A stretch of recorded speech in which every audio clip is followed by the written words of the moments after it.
I smile when I see you. Is everyone the same? I don't know. Great to see you, Bruce. You too, but you make people happy. I don't know. I'll take it, but I don't know why. We'll move on, but it's true. Yeah, right. Oh, good to hear. The cartel. We talk about that cartel, that camaraderie. What's it really like? Yeah, I don't know what it looks like, but we're lucky. We're all really good mates. Mitchell Stark and Joshy Hazelwood, they're 1 or 2 years older than me, but we're all from New South Wales. We have spent a lot of hours in the rehab gym together. We see each other outside of cricket, and it's great. It's a lot of fun. Get to wake up every day and play cricket with your best mates. Bowling beauty, an absolute beauty from Pat Cummins. It's just hard to forget that England tour, the World Cup into the Ashes. And congratulations, a fabulous individual performance. Were you happy?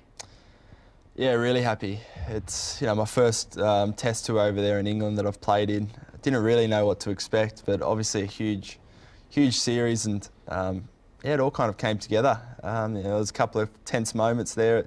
Headingley, Stokes took the urn out of our hands there at one moment, but really happy. Really happy to get through all 5 tests. Really enjoyed bowling with the Duke's ball. It feels like it swings around and nips around a bit more than some other countries, and it was great to 2-all was a pretty good result in the end. Retain the Ashes, great tour. A special welcome to Meg Lanning and Pat Cummins, who have just come home with the Ashes. Going back to the grand final, the AFL grand final, you and Meg Lanning in the car. I mean, did you get a feeling how big that whole thing was when you were at the MCG that day for the grand final? I did.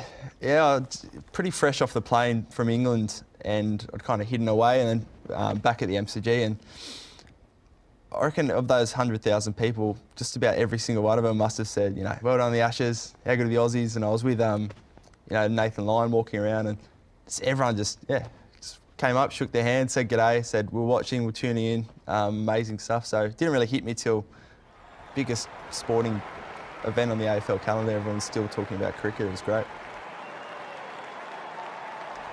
Do you ever think about the long struggle, the 6 years in the wilderness? Yeah, I try to.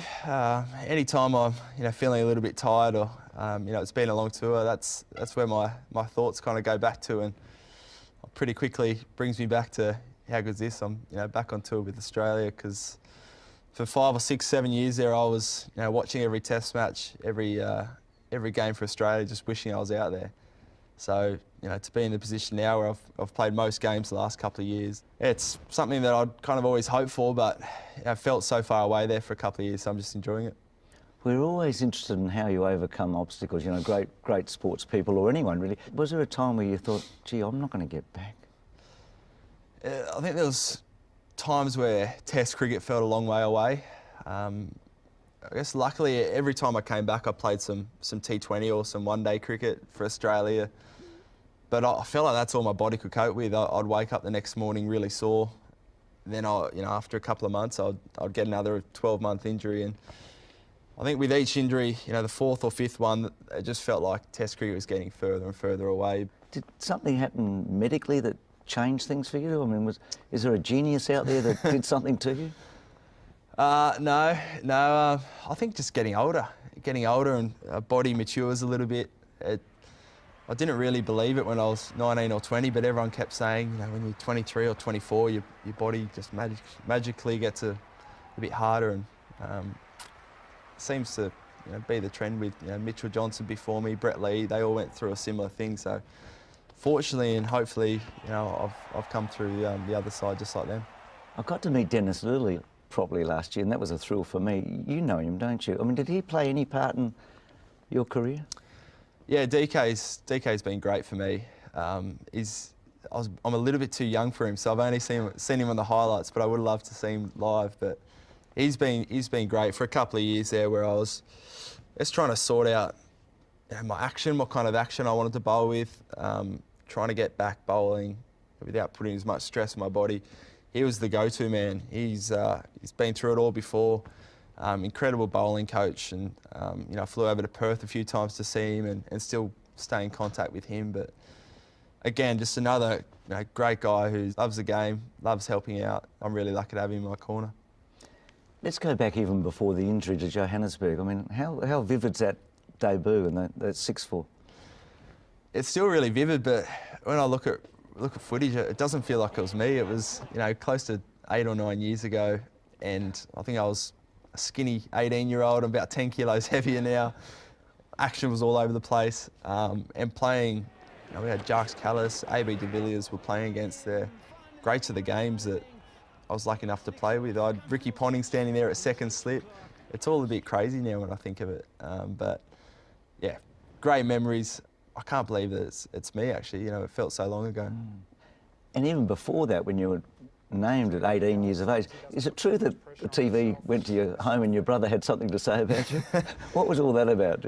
Was he a bit surprised you're in the team or something? Yeah, I've got 2 older brothers, and TV camera came and knocked on the front door and he answered, and I said, "Oh, is Pat Cummins here?" He's like, "No, he's in South Africa playing."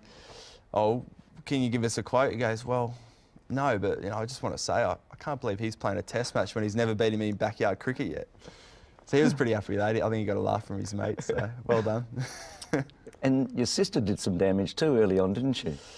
Yeah, I've got two sisters, and I think I was 3 or 4 years old, and I was coming home from preschool, and the lady dropping me home gave me 5 lollipops, one for me and my brothers and sisters. And for whatever reason, I was opened the bathroom door where my sister was, and I was waving the lollipop in there, saying, "I've got a lolly for you." And she came, slammed the door straight on my hand, and I lost the tip of my middle finger. So quick trip straight to hospital. Couldn't really fix it up, but I reckon it's cost me a leg cutter. But the other boys reckon it's just evened up my fingers a bit. Well, there is the edge and out.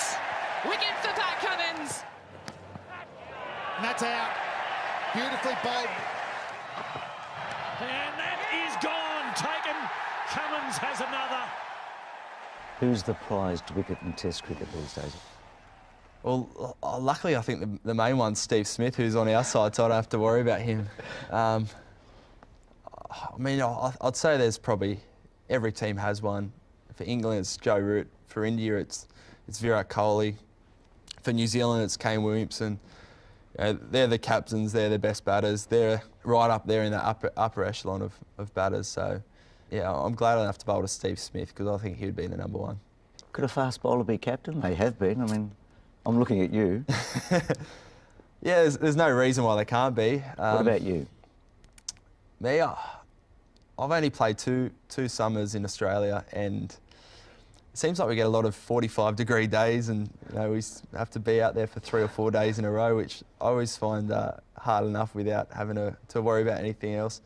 Maybe one day.